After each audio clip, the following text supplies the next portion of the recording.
we good? All right. Good afternoon, everybody. Hi, I am Patrick, one of the booksellers here at the Poison Pen, and I am really lucky to be talking with a great friend of mine and a really wonderful author, Deborah Ledford. Congratulations on book 6 and book 2 in the Lightning Dance Eva Duran Native American mystery series. Congratulations. Thank you very much. Absolutely. That's always, it's a mouthful, isn't it? A little bit. It is kind of. It is kind of. Lightning Dance Eva Duran. There we go. Eva, it's actually the Ava Lightning Dance Duran thriller series. Okay. Yeah, I love it. So this is a series that we actually read for our Croak and Dagger book club this year. It was how we kicked off the year because I read Redemption and enjoyed it so much. I'm like, this is a book that we absolutely have to talk about. It's not only important regionally to, the Native American Southwest, but it's also just a great example of what a good mystery thriller should be. And I absolutely loved Redemption. We're going to talk a little bit about. I don't need to say anything more. Thank you, Patrick. And I've got to say that HAVOC is equally as good, and you've just improved on the series even more in book 2. And this is because you are a very dedicated and practiced writer. Like I said, this is not your first series that you've ever written. This is book 6. So I'm a little curious. Tell me where Eva came from, and Redemption, and maybe give a little bit of an idea of her character arc and where she's going in this new book, HAVOC. Okay. So Ava. Oh, okay. So. The impetus for the entire series is here, Isabella Maldonado. I would never have started writing again if not for the spark from her, because so I'm a breast cancer survivor. I was out of everything, out of writing for 6 years, essentially, and then 2022, I get the call from Bella, and it's kind of the, I'm not creative anymore, but she lit the fire and introduced me to her agent, who then submitted to Thomas and Mercer, and then off we go. So it wasn't anything that was germinating at all. There was one scene that I came up with that Michelle and her husband Brandon's wedding, which became chapter 3, I believe, of Redemption. And then that was it. And then it was off. I had a very tight deadline, submitted the synopsis and first 5 chapters for Redemption, and then boom, it was a deal. So I had a very short amount of time to write it. So the only reason I was able to do it so quickly is because I had been to the Taos Pueblo, and book 2 of my first series, Snare, takes place there partially. So I already had my contacts. I had been there many, many times. And so I was able to essentially drop my characters in there. And that's how really it started with Ava. I wanted something completely different from my first series, Enola, Walela, dark character. It's a much darker series. Much more psychologically driven, whereas Ava she's just doing her job. She's doing her thing. She started off in Redemption as a county sheriff for the Taos County, and was the bridge essentially between her people, the Taos Pueblo people, and the county. Kind of if anything, crime-wise, involved a native or on native land. On the sovereign land, then Ava would be brought in essentially as the bridge. But in HAVOC, she's a tribal cop, so she goes back to her people. She goes back to working for and with her own people. And it's very much because of the character arc that happens in Redemption that she's able to go back to work with her people again and feels comfortable enough to do that. She was pretty much an outcast. Yeah. And so in solving the crimes that happened in Redemption, she was redeemed in the eyes of her people. And it was tough because she's a little bit of a bitter character in terms of the fact that she felt um, a little bit betrayed by her own people when she was first sort of given kind of an outcast sort of status. Um, I think though that it is always a challenge whenever you have uh, two cultures, kind of colliding. And in the American Southwest, it is so prevalent, to have kind of our kind of classic European United States ethnocentric society and the native society sort of clashing here and there. And it's one of those really very interesting and almost unique situations that we can see almost here specifically in the United States and Canada. Right, and also in HAVOC, you throw in the Hispanic element as well. That's So true. it's there are cultures clashing essentially, and she comes up against a lot. So Exactly. And if you've ever been into the Taos, New Mexico area, it is not a nice and easy place to actually live.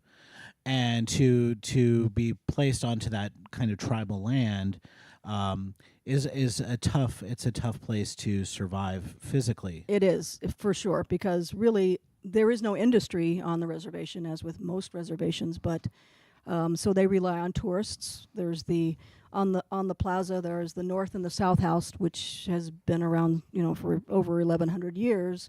So they have tours there, which is great, and then a lot of artisans there. So really, that's what they do, and the I mean the competition is fierce. It really, really is. But that's essentially all they've got. And they've got a casino, but it's small, and they can't really rely on funds from the tribe for that necessarily. So it's different than we did research in Oregon, and the reservation. It's I don't know 8 tribes on one small. I mean, it's only 1,100 acres, whereas Taos Pueblo 110,000 acres. But they've got a huge casino, and they make. I mean, it's like $14 million profit that they know of, or that's being publicized. So it's much It's a much different. The Southwest tribes and reservations are much different than, for instance, on the on the West Coast, and even in North Carolina. Even the original. My people are Eastern Band Cherokee from my mother's people.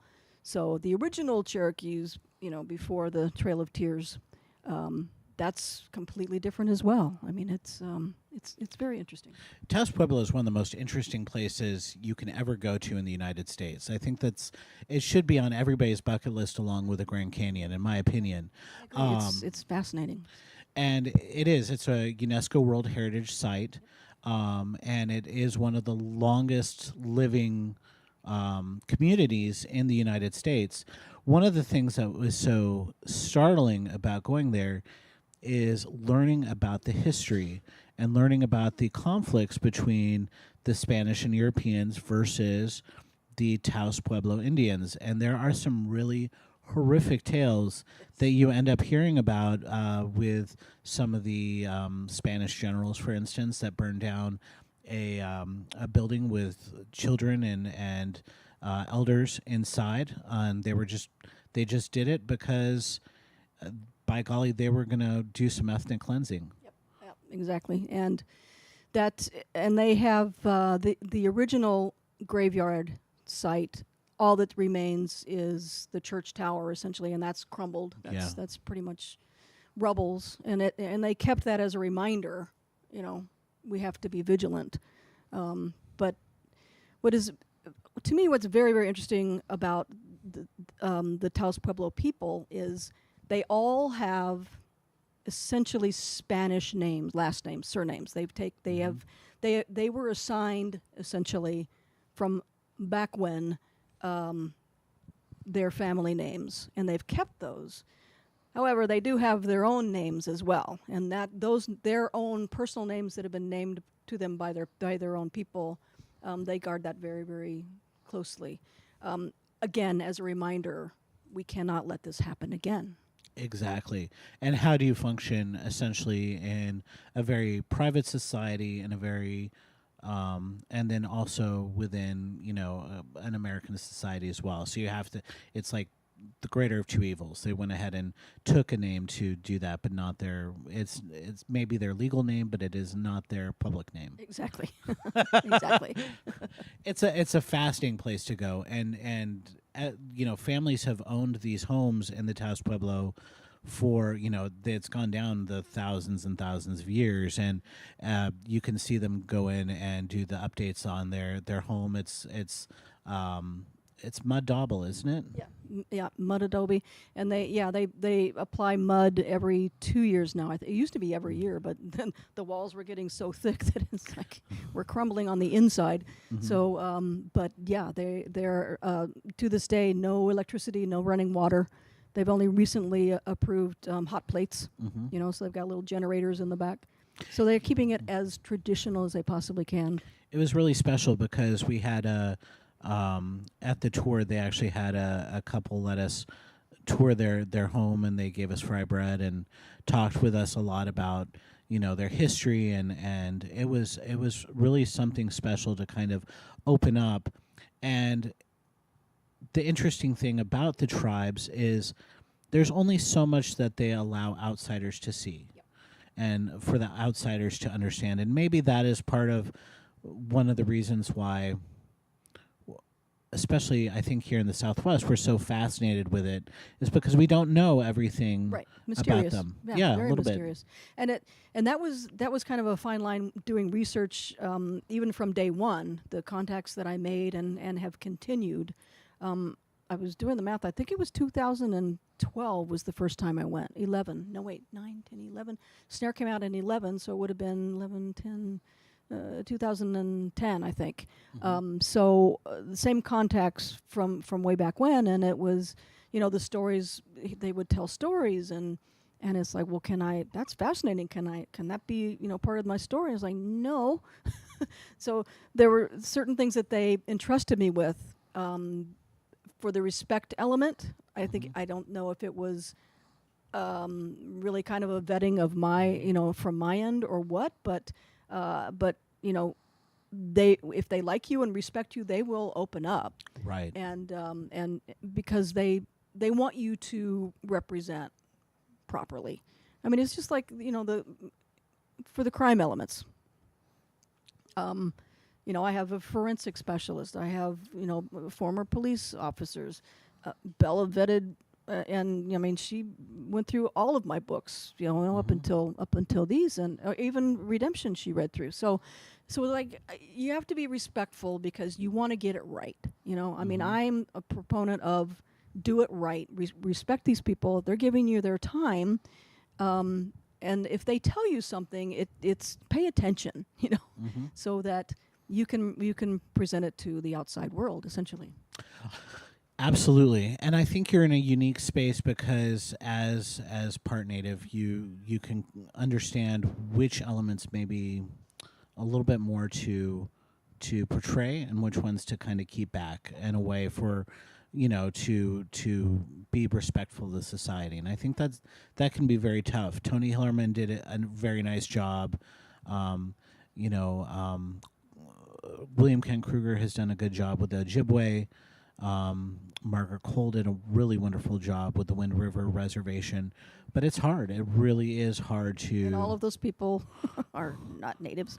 No. So and it's time for the natives to represent. I mean, I got a question not long ago during the book tour, of the unveiling of book 2 of HAVOC, and one of the questions was, your pushcart prizes, for instance, are denominations are literary short stories. Would you consider doing literary? And it's like, well, I would, but I would make the character native, because if I don't, we lose a seat at the table. I mean, I think that it's important that I don't want to be the representative of natives for Thomas and Mercer Olive Publishing, you know what I mean? But I think it's important for me to write whatever natives believe I can represent for them. Absolutely, and I think that the Taos Pueblo is such an interesting place. It is such a unique the landscape of it is so unique. It is so magical in one respect and so severe in another, and you captured that perfectly within Redemption. There's a scene in Redemption that I absolutely love where a character that is probably my favorite in the series, Kai, is thinking about committing suicide and sitting on this bridge, looking down the gorge, 600 feet. Uh, I'm thinking about that. I'm like, I'm getting dizzy just reading this scene, and Ava comes in, to talk him out of it. But it was such a cinematic scene in my head. I was just blown away. Um, how can you not write pages upon pages of scenery? Clouds alone. I mean, it's the most Right? amazing clouds. But I, that was the impetus, the scene that propelled me to actually write the series, and the way I really wanted to represent was Kai has his back to the south where the Pueblo is. He's facing north. So I hope it comes through as the reader is thinking, well, is he turning his back on his people, or is he ashamed, so forth and so on. So there is a lot of conflict that goes as far as my people are here, but I'm here right now. Right. And there is a little bit of angst among the younger tribal members, for certainly because of the fact that what sort of life can they have on the reservation, whereas what kind of life can they have in a bigger city? And they almost have to leave the reservation. Yeah. They do. Even if it's only in Taos, which is 2 miles away off the reservation. But that's a small town. I mean, it's somewhat landlocked. It's that town is encroaching on the next smaller towns. But again, the outlying towns are very Hispanic. They're very it's almost a I don't know. They're competing against, no, we get these jobs, you get those jobs, or no jobs at all. So it's and that's where the drugs come in, and alcohol, of course. Every known bad habit, Exactly. because it's boredom. There's nothing to do. They have a very good community center where they're teaching the language, which is not written down. It's all verbal. So passing that along is very, very important, because if you lose your language, you lose your culture. So that's been very, very strong. Exactly. And your medicine ceremonies, your dancing ceremonies, all sorts of different parts of your culture that are never written down and must be taught. And that was one of the scary things that you really mention in Redemption, is the potential loss of culture because of modern problems encroaching into the society itself. And with HAVOC, it's even a little bit more or as prevalent, because it's outside forces bringing things onto the reservation, the 3D guns and that type of thing, and really enmeshing the native people without them even knowing what's going on. It's just... Well, there's a lot of land to do a lot of things that a lot of people wouldn't be aware of, even the natives. What's fascinates me, and one of the things I really like about both books, is that you write it in a thriller style. So we already know from the very beginning, first page, of the crime and potentially who has committed the crime. Ava doesn't know. The characters around her don't know, so they're trying to figure it out. But as a reader, we already know what's happened. What made you decide to go that method rather than keeping the reader in the dark? It's just the way my brain works. I mean, that has been all of the books that I've written have been multiple points of view, and it's and thriller. I mean, just the really short version. If it's a thriller, you know who the bad guy is, or girl, or lady. If it's a mystery, you're following clues and puzzle. And that's just a very loose definition. But that's because I love how the mind works. You know, the psychological aspects of good and bad, and the you know, the plight against, well, I really want to be bad, so I'm going to be bad. I don't know any other way to be, as opposed to fighting with, even with Ava, fighting to be good, fighting to follow the rules, um, because a lot of times there aren't rules, but also if you follow the rules, things don't get done. So Yeah. And she isn't afraid. She's a very gutsy woman, incredibly gutsy. Part of that, I think, comes from having sort of, again, lost her status within her own society, having to be a woman in a male centric job. Um, and she's a tough woman. I mean, she's, without losing her femininity, without losing, some of her softer sides, but she's still a tough woman. She's, but she, on very rare occasions, allows herself to kind of be more vulnerable, and I really like that. yeah, and she has people who put her to task. I mean, Cruz Romero is her partner in on the force and also in her life, and he needs to follow the rules. He needs to play by the rules because he's moving up on the tribal the force. I mean, he wants to be chief someday, so he's a rule follower, and he has to remind her many times. Also because she is new to, being a tribal cop, is that no, we can't do that here. We can't just bust down a door. It's not like you hear someone screaming in the county and you go in, or it's much different. Their rules are much different. How did you find out the differences between what's allowed on tribal land or what's allowed within tribal procedure versus county procedure, for instance? Well, I mean that's one of my contacts was a former tribal officer, and it was a ways back, but you kind of get an idea of what they're going for. And I can't say yes. I checked all of the stats and and went through procedure and so forth and so on. The book didn't need that.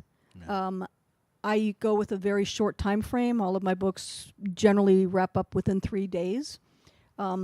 So yes, the FBI most likely would be called eventually. Invited to procedurally help with the solving of a murder that happens on sovereign land, but it takes time. So the whole idea and the whole hope is that the crime will be solved before the feds have to encroach on the land and the people. And yeah, and you don't want that to happen. Nobody wants that. Nobody wants that to happen. It's interesting because in book one, our villain was sort of a white savior, so to speak, a person who thought she was doing good and was really doing bad. She was a little wackadoodle. She was whacked. Wacky Alice, I called her. Oh, let's do one with Wacky Alice. Yeah. So I'm a little curious, and in HAVOC, basically you've got a gun running cartel coming through and a bigger organization. So you go from kind of small to big with your villains. And the stakes are different, but both are equally as high. Which did you prefer writing, and which do you think is probably a little bit more relevant?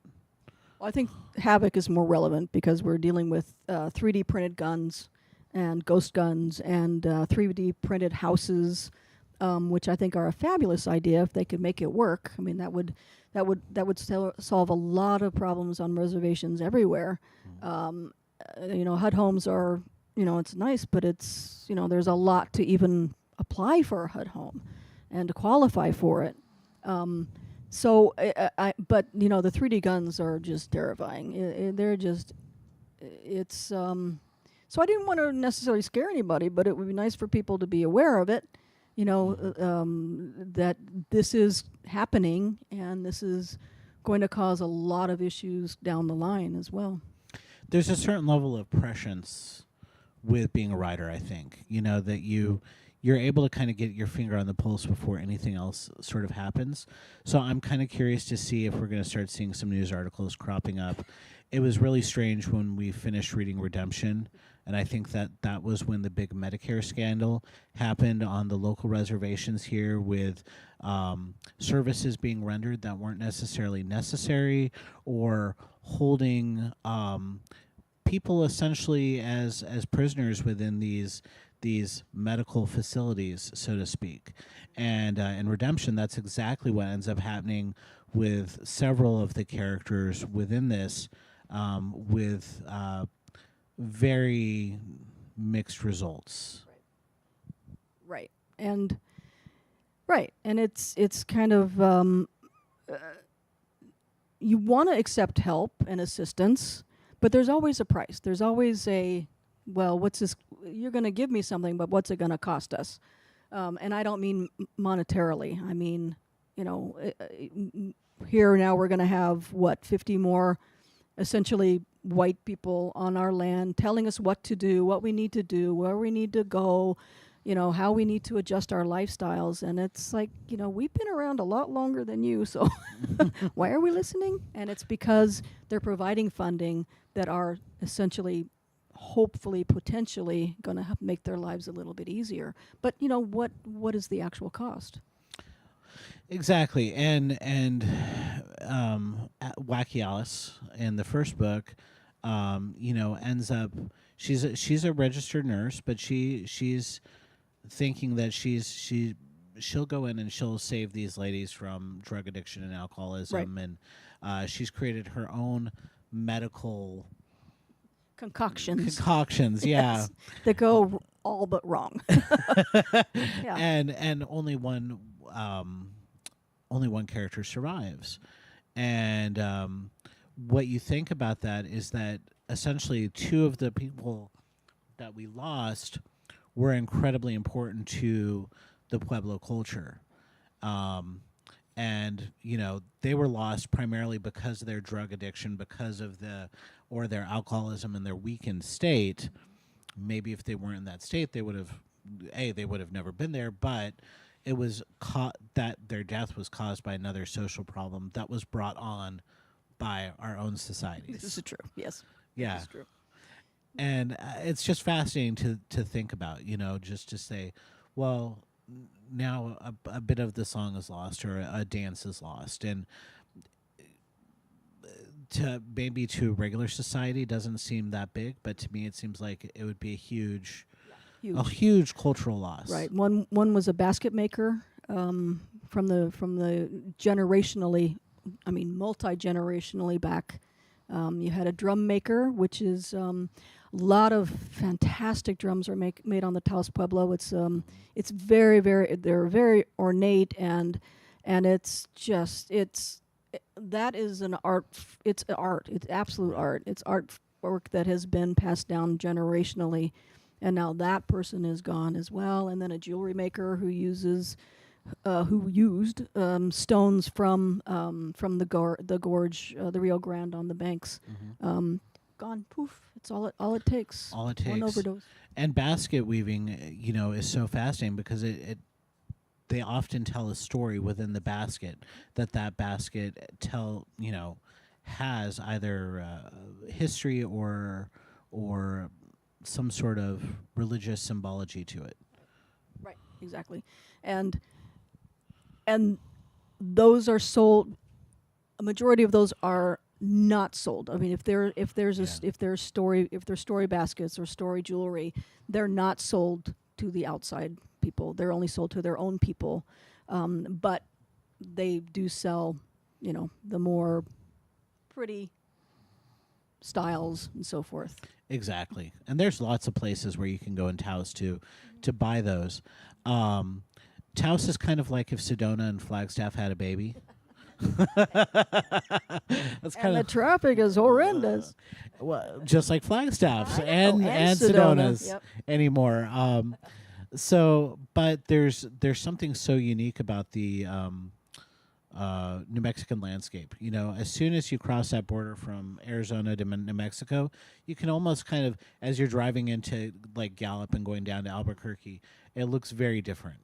And I hope that I was able to capture the atmosphere because it is completely different in atmosphere. It from the air to what the smells are to I mean, like we mentioned, the clouds, the Hiroshima clouds that are spectacular, but and it is completely different, even from Arizona to New Mexico. So, in terms of character change, Kai has evolved quite a bit. He's really gone into taking care of and training service dogs. We've got our character Nathan, who's dealing with some problems in school, and then we've got Ava readjusting to her job being a tribal cop, and her relationship a little bit with Cruz, which is pretty steamy. I hope so. A side of yourself, Deb, that. So I mean, so you've got a lot going on, and this really very interesting crime that I don't want to get too much into depth with. But what I love about this series is the fact that you've developed these characters that we really love and attach to very, very quickly. And by the time you're done with Redemption, you just can't wait to go back and live with them.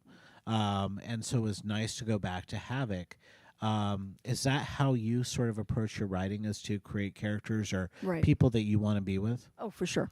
Absolutely. So this takes place a little over a year from Redemption. So there is growth that's happened, off screen, but they're the same people. I mean, Right. it's an evolution of character. There isn't a change in character. It's an evolution. Right. I don't think I've had anybody go backward. Paloma has stayed clean, and the relationship with her and with Ava and Cruz has advanced.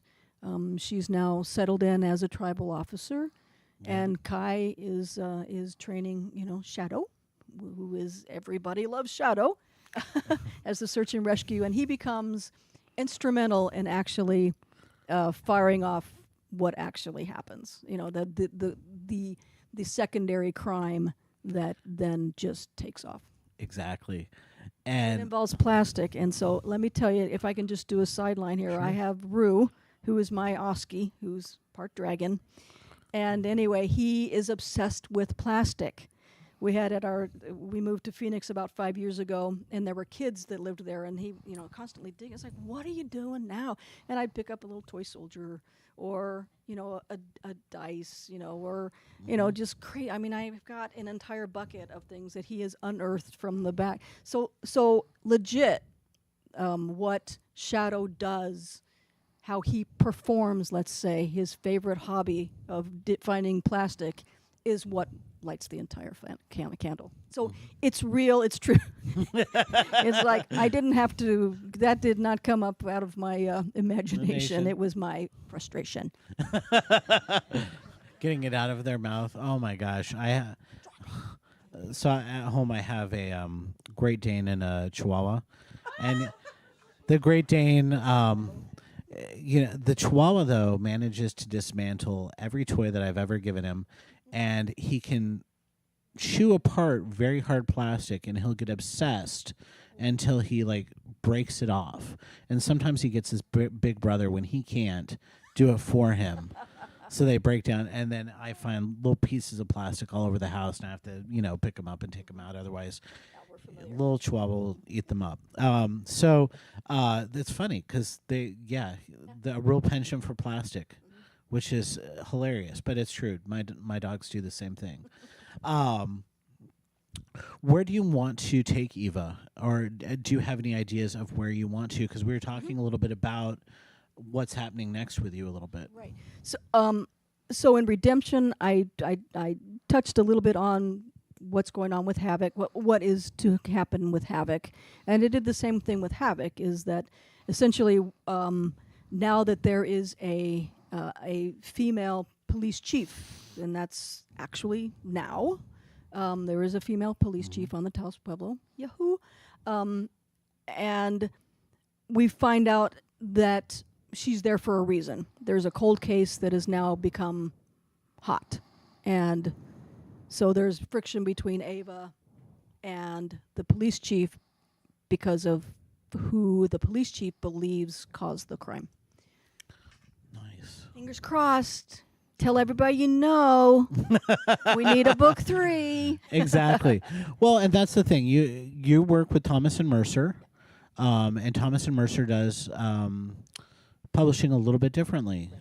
They sort of have their own model of doing it. And for those of you who don't know what Thomas and Mercer's background is, it's Amazon. It is owned by Amazon Publishing, but it is a full editorial press. It isn't self-published. It's right now they've got some of the biggest names in the industry. They've got you. They've got Robert Dugoni. They've got Isabella Maldonado. They've got Jeffrey Deaver. They've got Patricia Cornwell. They've got Dean Koontz.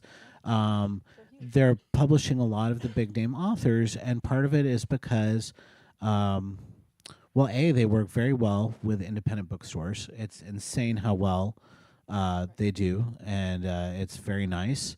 And they also do really great work and marketing for the authors. And you probably feel like, because you've worked both ends of the spectrum, how do you like the fact that you have another group kind of doing your marketing for you and some of the other stuff? I love it, and that was one of the criteria with Isabella and I. Isabella introduced me to her agent, and was in deciding which publishers to actually approach. It was Thomas and Mercer, top of the absolute exclusive to them, because I'm even now still recovering. The brain, the chemo, it does bad stuff. So I said, I think I could be creative, but I don't think I could do the marketing. So, of course, we still have to do it, and I'm doing it even more with HAVOC than I did even with Redemption, just in getting myself out there. This is what's coming up.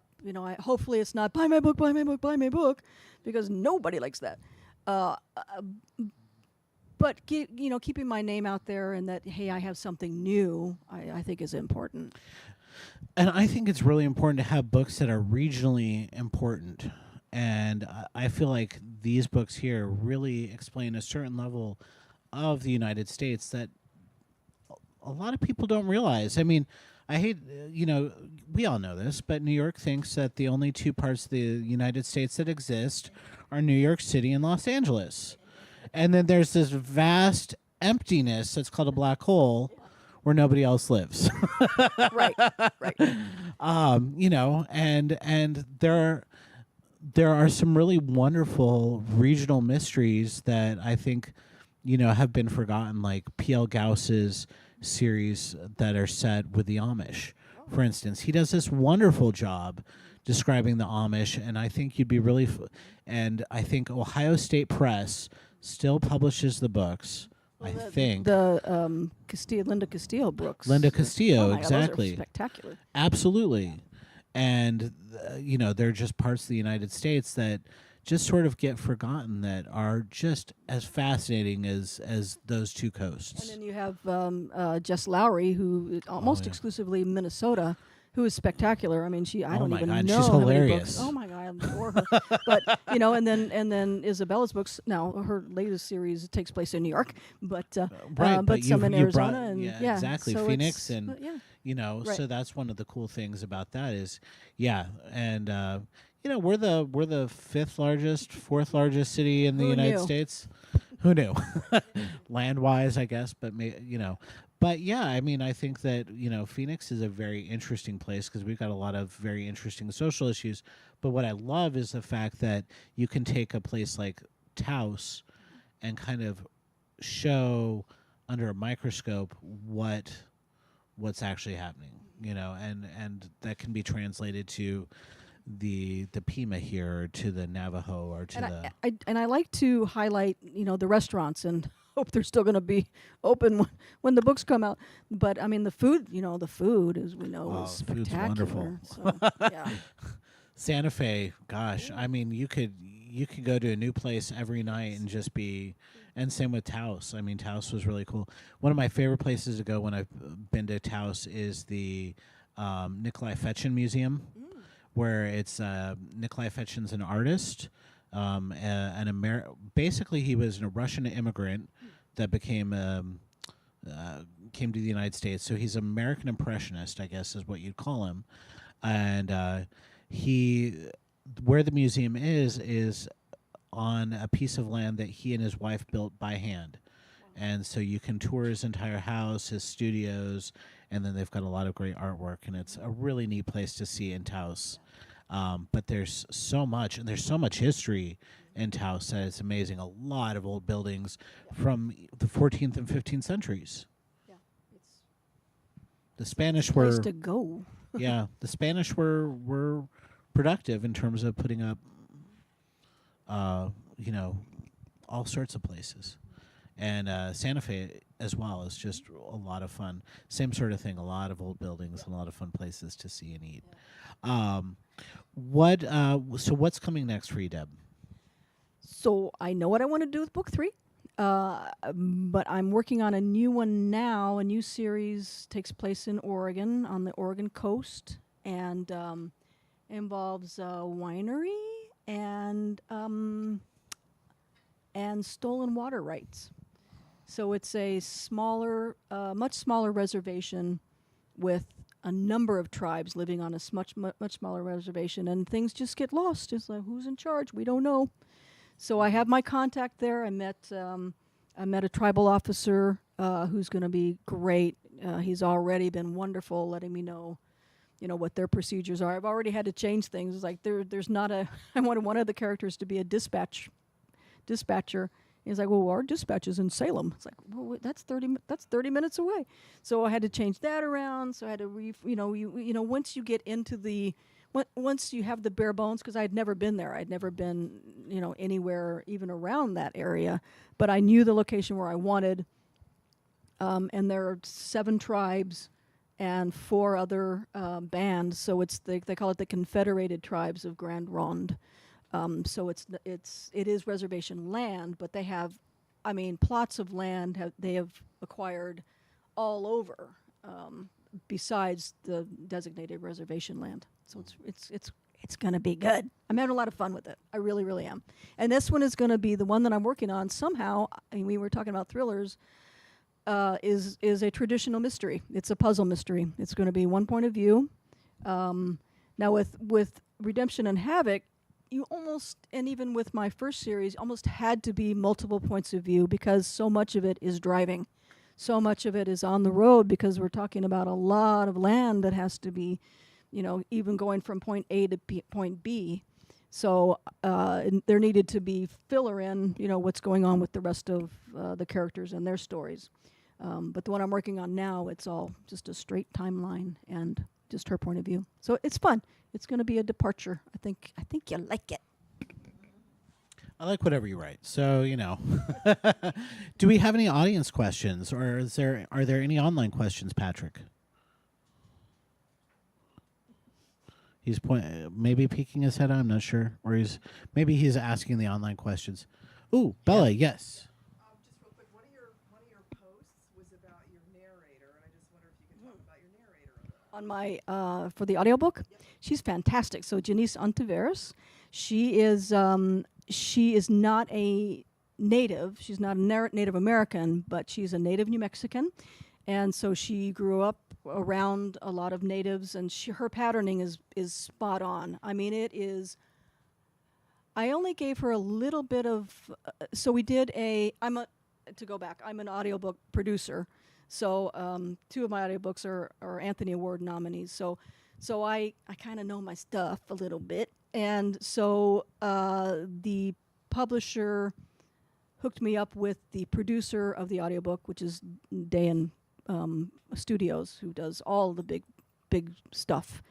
And so we did a Zoom call with Janice, Joe, and also the producer and the director. And there were, they were all they wanted it so right. Oh my gosh, the pronunciation list, it's a full Excel sheet that's 2 pages long getting it spot on. Is this right? And so I had to listen to every single clip to make sure the pronunciations were right, and then I would provide something. Or Floyd, my main contact, would voice it, and I would record it and send it back. But yeah, she's really good. Thank you for that question. Patrick, you got one. I have a couple. Robin asks, the heartbreaking shooting that is the thread through the book must have been so difficult to write. The sad thing is you didn't need to make this up. Yeah. There are many real-life events. How did you decide on the age of this person, or is it too much of a spoiler to discuss? It is a spoiler, and it's I've had to ask even one person who blurbed it. One of the big authors who blurbed the book was mentioned, and it's like, can we not do that? Can we say it's a member of the community? Because we don't want to turn anybody off before they even crack the book. So it is a member of the community, and it was difficult, but it was really, I felt it was necessary because of how heart-wrenching I think even people outside of the community would feel. And it was, the difficult part was deciding how much to reveal and portray as far as the burial ceremonies and so forth. I know all of it, and I couldn't do all of it because you need to be respectful and honor, what they say. No, please don't tell people about that. So there's nothing, like I always say, there's nothing you can't find in a deep dive, as far as anything that I write. But I present the instances that are told firsthand to me. Okay, let's see. Renee asks, Deborah, have you seen the actual machines that make 3D guns? Yes. In fact, I won't even tell you who did one for me, but he's in the room right now.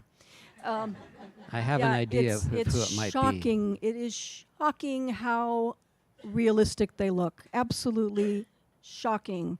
They did a Glock, and looking at it side by side with an actual Glock, it's terrifying. It's terrifying. And then, doing more research. My husband's friend is a former Marine sniper, so I had a nice conversation with him. Not nice. It wasn't nice. It was. I was grateful for it, but I really appreciate everything that he was telling me. But it's it takes very little to make an actual plastic gun work. A lot of YouTube scary YouTube research showing them assemble and actually fire, and it's scary. How long does it take to print one? Do you know, Mr. Berkheimer? It's like 8 hours. Several overnights. Yeah. You don't have to do anything. Right. You set it up. Yep. So yeah, it's just it's a file you upload and it spits out. Terrifying. It is a little scary. Meredith. What is exactly a 3D gun and a 3D house? So 3D printed materials, you're seeing them everywhere. I mean, you can print anything really, if you like, from little tchotchkes to, I don't know, signs. So I don't really know what to. Is it made out of plastic or? Yes, it's a polymer, right? It's a polymer. So it comes in like it looks like pliable spaghetti. Okay. It comes in a big reel. Yeah, it's in a reel, and then that's attached, and then it's fed through, and then it moves all the way around, and so forth and so on. Yeah. And then it works also? Yeah. Yeah. Oh my God. Yeah. Mm-hmm. I mean, you have to assemble, clips and that type of thing, and of course the magazine. But And are those parts 3D too?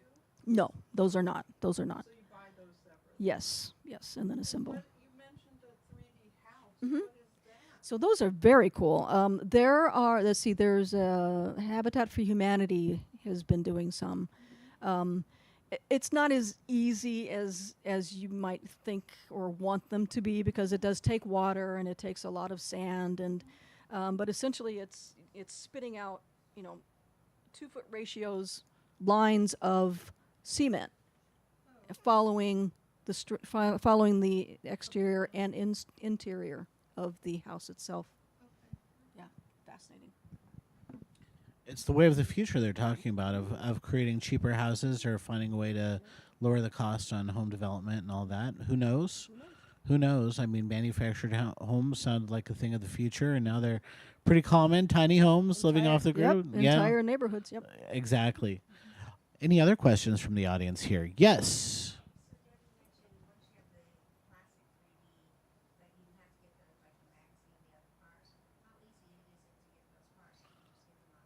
Yeah, I mean there are. Do you mind if I repeat the question for the online audience? So the question was, how easy is it to get some of the material for shooting a 3D printed gun or others? How easy is it to actually get to make it work? Right, to make it work, yes, they are most certainly available. I mean, online for certain. I mean, there are entire websites that are dedicated strictly to, making your ghost gun work. Unfortunately, but it's the truth. Easy to get on planes, a little scary. Any other questions? You used to be able to buy a house from the Sears Roebuck catalog. You know? That's true. They should get in on that action, kind of update the craftsman. Bring Sears back. Yeah. Our friend Tom Levine. Oh, nice. Hey, is Tom. watching, Hey, Tom. And he said, he's talking about, let's see, in your experience, Deb, what other gaps exist in the mystery thriller genre lately? Gaps. That's a good question. I think everybody's over COVID. Please, I hope. As far as that being the basis of books, I think we're over that. So I think that people are looking for what to fill in the gap with. That is a really fascinating question. I mean, we're jumping genres so much, mixing in sci-fi, thriller, romantasy. That's really popular now. I'm not going to go there. I promise.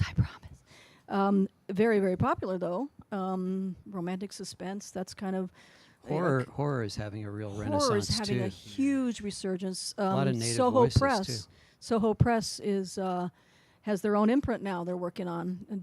Julie Grimes is. And, yeah, Shane Black, who I adore, and we're doing the Desert Sleuths, doing a track for their Right Now conference coming up in September, and Shane is going to be on the panel with me. 44 weeks now, bestseller list internationally for his Native American anthology. So there's, I think, 18 Native voices, and more than half have never been published before. So it's, yay, Shane. So, yeah, fascinating stuff. You're seeing a lot of combined genres right now. I think that's sort of fascinating. Like, we're going to be reading in October, I think we're going to be reading The Spare Man by Mary Robinette Kowal, which is Nick and Nora in space, along with a nasty. And every chapter starts with a cocktail drink that you can make, a recipe for it. So, I mean, that is perfect branding, right? I mean, that's Exactly. so fun. That's going to be so fun. oh, absolutely. But I'm finding that the more books that take you places and mysteries that really take you places, all of a sudden, where we saw them all over the place, France and Australia, all of a sudden it just seems like they went away. Maybe it was during COVID because nobody could travel. I don't know. They didn't want to know about other places, but it seems like authors who write about Italy, for instance, I used to have 20 authors that I could recite by name, and probably 4 still in print. And for France, all I can think of is Cara Black, who is phenomenal. She's so talented. But yeah. Martin Walker, Jean-Luc Banalac, but still, again, we had about 20 authors at some point in time that did that. So, where did they all go? I don't know. Are they writing other stuff?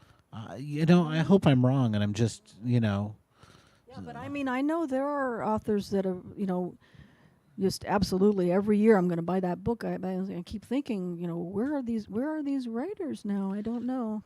Well, and your books are such a great trip to the American Southwest, and I love that about them, and I love the characters.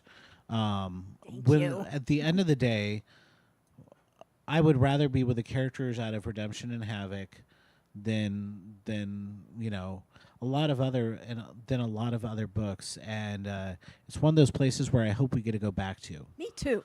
Tell all your friends. Absolutely, buy the book online. Yes. And buy it from the Poison Pen, and I will autograph it for you and send it wherever you want. Well, and the interesting thing is that Thomas and Mercer have been kind enough to let you come here and talk about your book 2 days before release date. So Deb is putting her hand into a permaclaw, signing and dating all of our books. So this is your chance to show that basically she was here 2 days before the actual book launch, which will be Tuesday, for the book. And of course, we're a Times reporting bookstore, so buying through us helps Deb because we report her numbers to the Times. Yes, they do. So exciting. Hold up Bella's book and Oh, yeah, absolutely. So we have another writer in the audience who, of course, is good friends with Deb. Yes. And Isabella Maldonado, and she has got a new book coming out, and you're gonna be here with Jeffrey Deaver September 5th, September 3rd for Fatal Intrusion, and this is a combined thriller. I'm going to expect that there's going to be a high body count and some very scary individuals. Bella. Absolutely, and obviously the obligatory twist at the end. And twist after that, and twist after that. Excellent. So count it, folks. 3 twists and high body count, maybe a little bit of blood. two main protagonists, right? It's sort of a team. Yeah, it's a team. That's awesome. That is really exciting. So a little plug for Bella. And then we're going to be doing a giveaway today. Do we have any other questions from the audience? All right. So for online audience, you don't care about our giveaway. You don't care about all of that. But we're going to say thank you so much for attending and joining us. And let's give a big round of applause to Deborah Ledford. Thanks, everybody. Okay, now the exciting part, which is the giveaway. And so CDs of Redemption. Woohoo! Audiobook narrated by Janice. we didn't do numbers